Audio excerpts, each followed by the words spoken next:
Et salut! Bienvenue sur la chaîne d'Elsa et Fred à la page. Aujourd'hui, on va parler de Dolce Agonia de Nancy Houston. C'est un livre qui est sorti en 2001 chez Actes Sud en France et chez Leméac au Canada. Nancy Houston est née en 1953 dans la partie anglophone du Canada.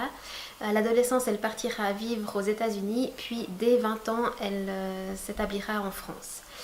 Ses romans sont écrits d'abord en anglais, mais elle les traduit ou elle les réécrit elle-même en français.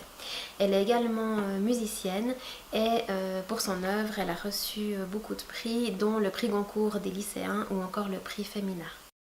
Dans Dolce Agonia, le cadre du récit est plutôt simple. On se trouve le soir de Thanksgiving chez Sean, qui a invité plusieurs amis à passer la soirée chez lui. Il est prof d'anglais, il a invité des collègues, une secrétaire, une prof de philo qui toutes deux ont été ses amantes, son boulanger, quelqu'un qui a repeint sa maison, son avocat et d'autres personnages, plus les conjoints de ces personnages.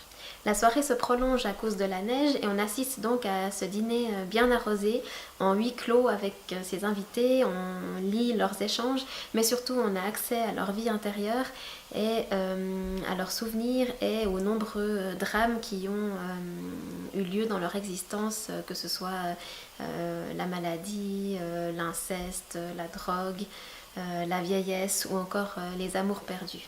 On comprend alors que le vrai drame, c'est celui de l'existence, comme ne cesse de nous le montrer des courts chapitres dans lesquels Dieu intervient pour nous expliquer froidement quand et comment chaque personnage va mourir.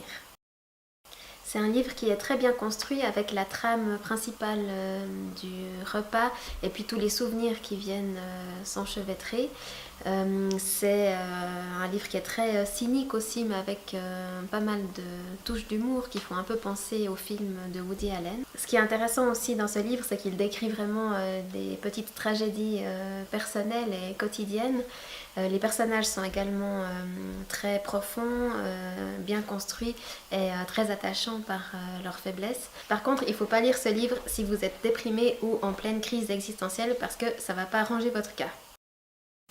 Souvent, à regarder les êtres humains accomplir leur destinée sur Terre, je me laisse emporter presque au point de croire en eux. Ils me donnent l'impression singulière d'être dotés de libre arbitre, d'autonomie, d'une volonté propre. Je sais bien que c'est une illusion, une notion saugrenue. Moi seule suis libre. Chaque tour et détour de leur destin a été planifié d'avance par mes soins. Je connais le but vers lequel ils se dirigent et le chemin qu'ils emprunteront pour y parvenir. Je connais leurs effrois et leurs espoirs les plus secrets, leur constitution génétique, les rouages les plus intimes de leur conscience. Et pourtant, ils ne cessent de m'étonner. Voilà, c'était Dolce Agonia de Nancy Houston. Salut et à bientôt!